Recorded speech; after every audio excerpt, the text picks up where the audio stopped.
Welcome to the Ledger Actors Workshop, or The Law, as we like to call it. The Audible Local Ledger is a reading service expressly for people who are blind or have low vision. This evening, we present a performance of an American radio theater classic, The Hitchhiker, by Lucille Fletcher.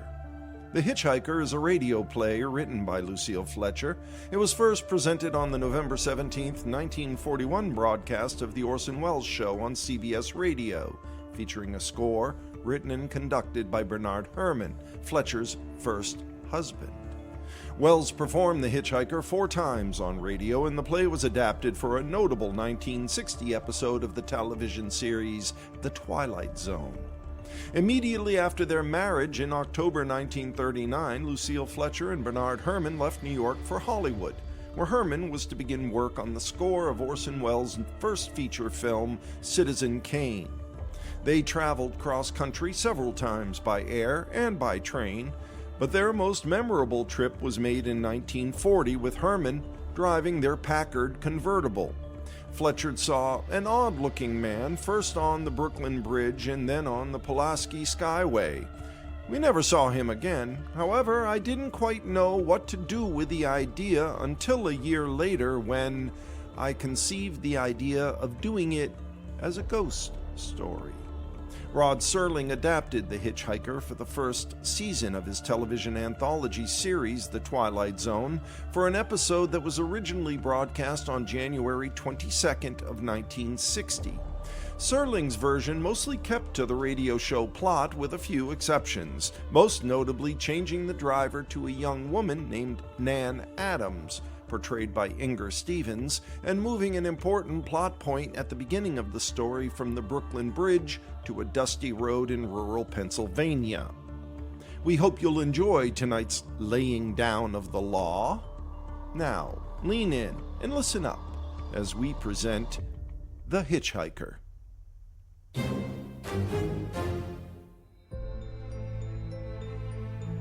We of Mercury reckon that a story doesn't have to appeal to the heart. It can also appeal to the spine. Sometimes you want your heart to be warm. Sometimes you want your spine to tingle. Well, the tingling will be quite audible as you listen to tonight's classic among radio thrillers. Its author is one of the most gifted of all the writers who have ever worked in this medium, Lucille Fletcher, who also wrote the single greatest radio script ever written, Sorry, Wrong Number.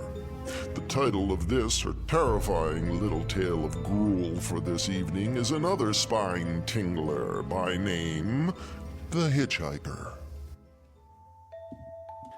I'm in an auto camp on Route 66, just west of Gallup, New Mexico. If I tell it, maybe it will help me. It will keep me from going crazy. But I must tell this quickly. I am not crazy now. I feel perfectly well, except I am running a slight temperature. My name is Ronald Adams. I'm 36 years of age, unmarried, tall, dark, with a black mustache.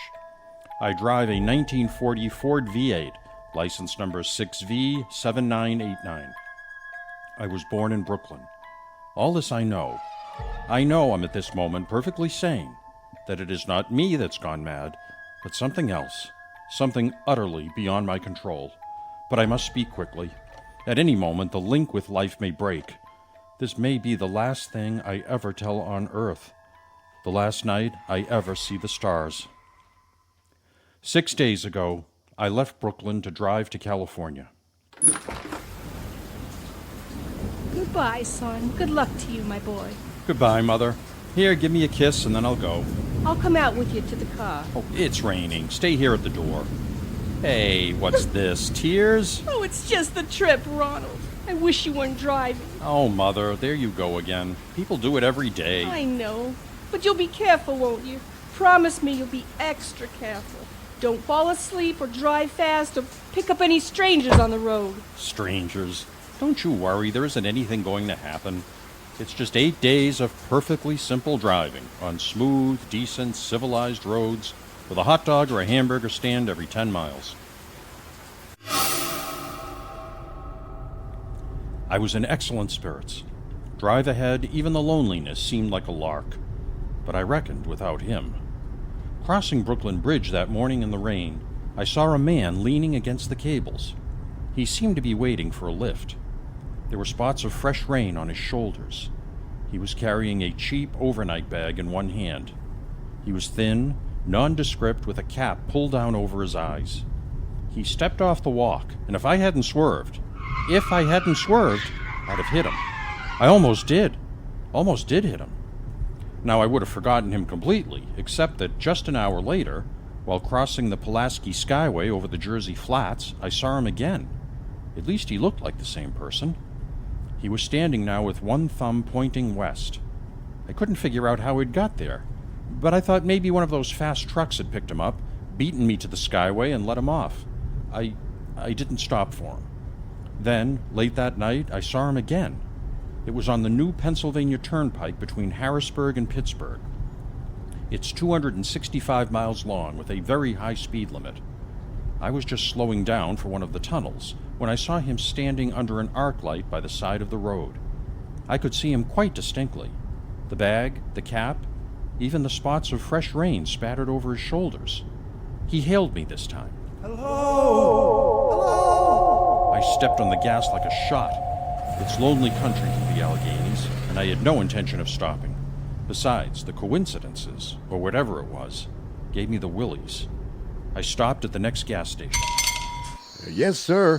Fill her up, will you? Check your oil? Oh, no, thanks. Nice night, ain't it? Yes. It hasn't been raining here lately, has it? Not a drop of rain all week. Oh, no? I suppose that hasn't done your business any harm? No. People drive through here all kinds of weather. Mostly business, though. Ain't many pleasure cars out on the turnpike this season of the year. I guess not. What about hitchhikers? Hitchhikers? Here? Why? What's the matter? Don't you ever see any? Guy'd be a fool to start out to hitchhike on this road. Look at it. You mean you never see anybody? No. Maybe they get a lift before the turnpike starts. I mean, just before the toll house. But then it's a mighty long ride. Most cars wouldn't pick up a guy for that long a ride. This is pretty lonesome country here. Mountains and woods. You ain't seen nobody like that, have you? Oh, no. It's just a technical question. Oh, I see. Well, that'll be $1.49 with the tax. The thing gradually passed from my mind as a coincidence. I had a good night's sleep in Pittsburgh. I didn't think about the man all the next day until, just outside of Zanesville, Ohio, I saw him again. It was a bright, sunshiny afternoon. The peaceful Ohio fields, brown with the autumn stubble, lay dreaming in the golden light. I was driving slowly, drinking it in, when the road suddenly ended in a detour. In front of the barrier, he was standing. Let me explain about his appearance before I go on. I repeat, there was nothing sinister about him. He was as drab as a mud fence, nor was his attitude menacing. He merely stood there waiting, almost drooping a little, the cheap overnight bag in his hand. He looked as though he'd been waiting there for hours, and he hailed me. He started to walk forward. Hello! Hello! I'd stopped the car, of course, for the detour. For a few minutes, I couldn't seem to find the new road. I realized that he must be thinking that I'd stopped for him. Hello? No, not just now. I'm sorry. Going to California? Oh, no, not today. I'm going to New York. Sorry.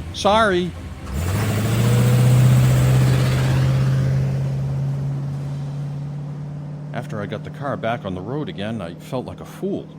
Yet the thought of picking him up, of having him sit beside me, was somehow unbearable.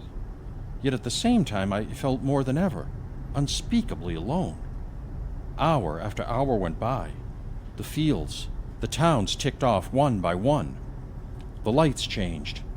I knew now that I was going to see him again, and though I dreaded the sight, I caught myself searching the side of the road, waiting for him to appear.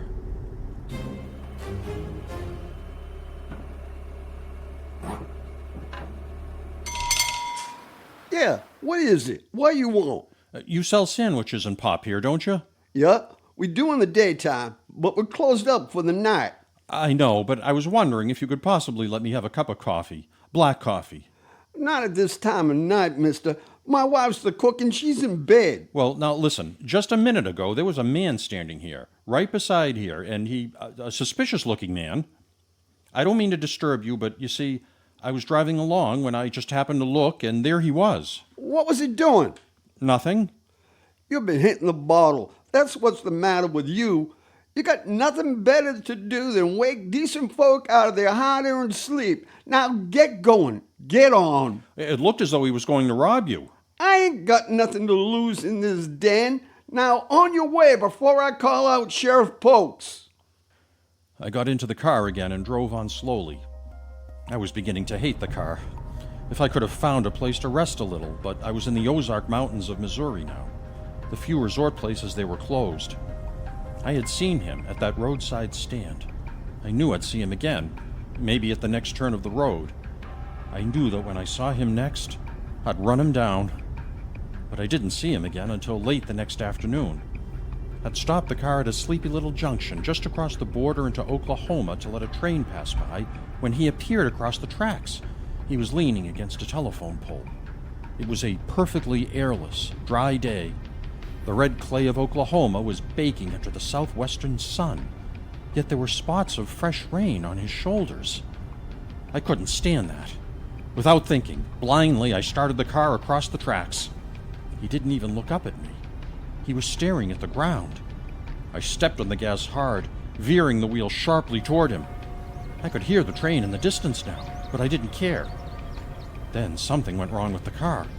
It stalled right on the tracks. The train was coming closer. I could hear its bell, its cry, its whistle crying. Still, he stood there. Now I knew that he was beckoning me to my death.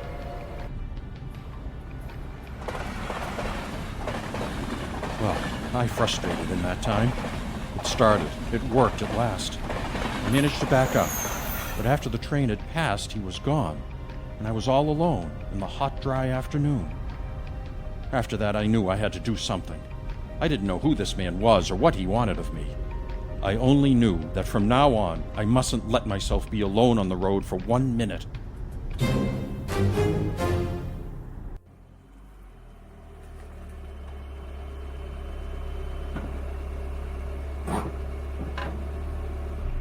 Hello there. Hello. Like a ride? What do you think? How far are you going? Amarillo. I'll take you to Amarillo. Amarillo, Texas? Yeah, I'll drive you there. Gee. Hop in.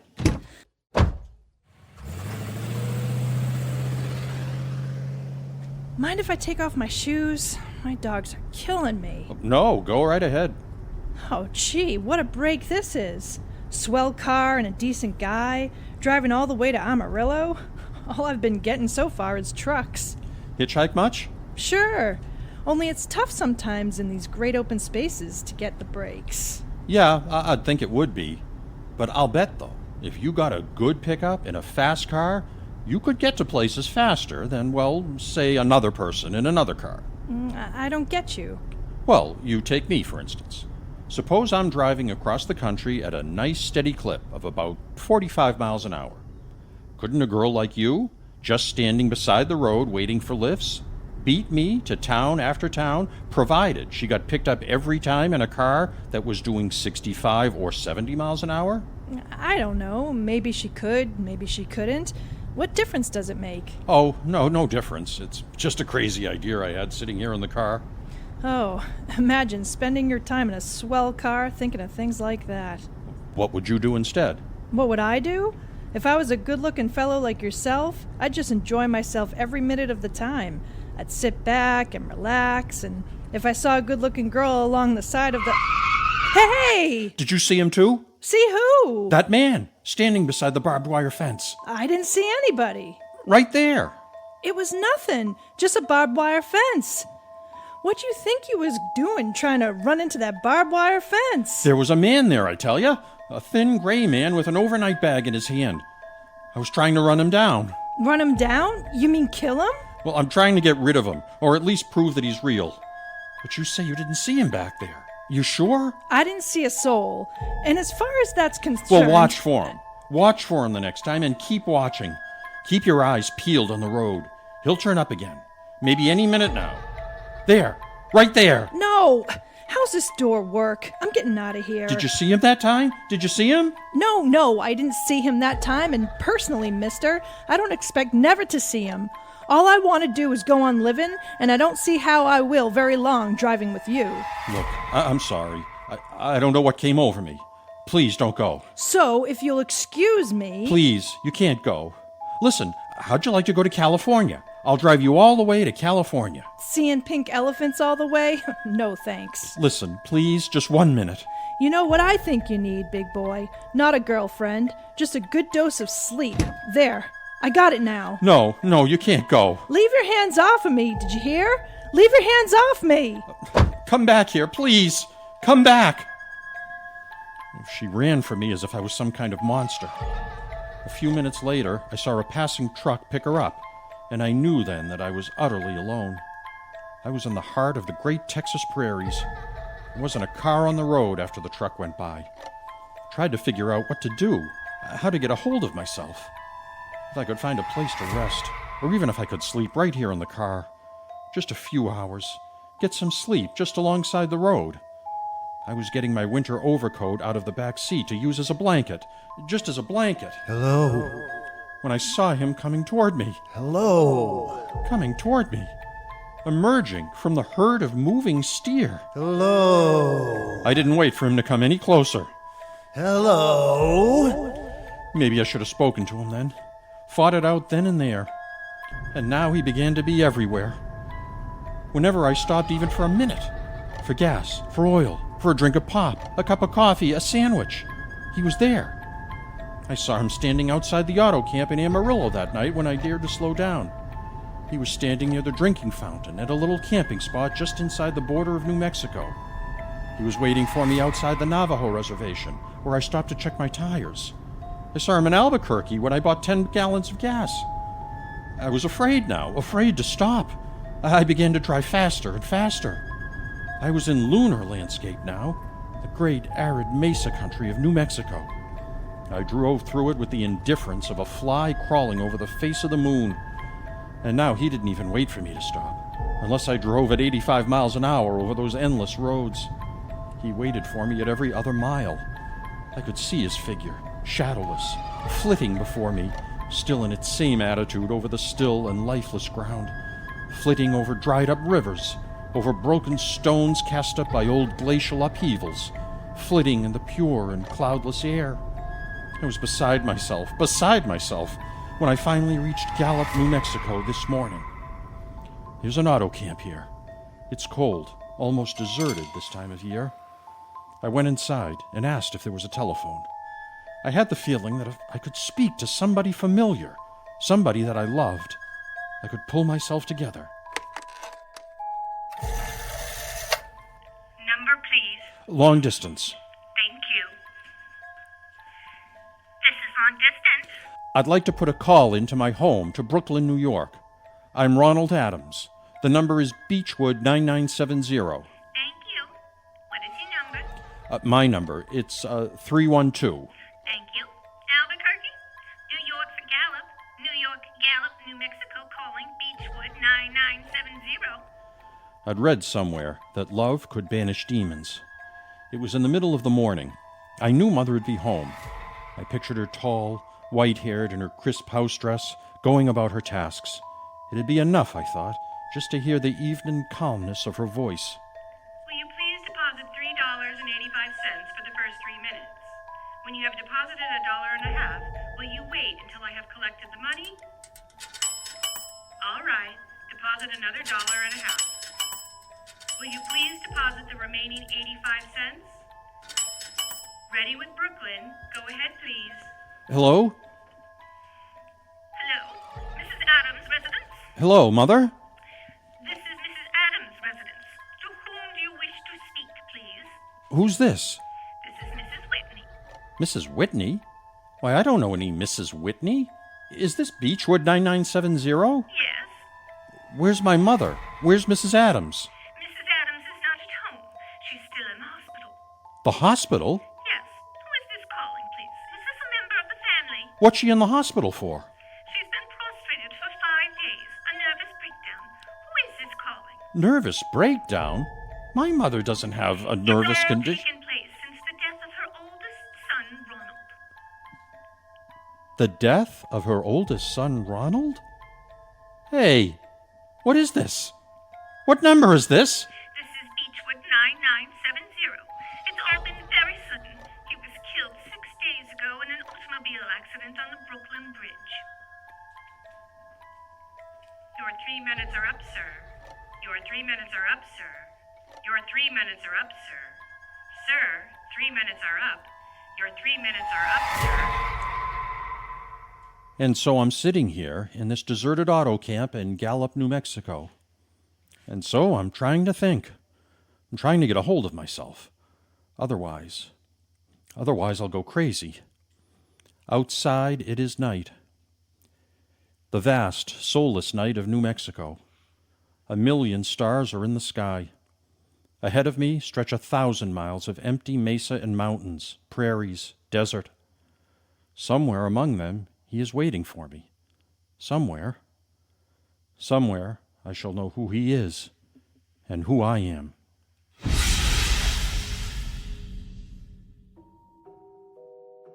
Well, that was certainly no Sunday drive now, was it? We hope you've enjoyed our presentation of The Hitchhiker. In this performance, the part of Mrs. Adams and Operator Number 1 was voiced by Pam Murphy.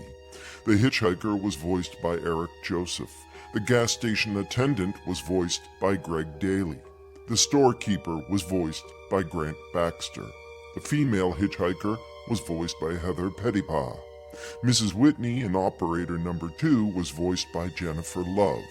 And Ronald Adams was voiced by Joe O'Connor.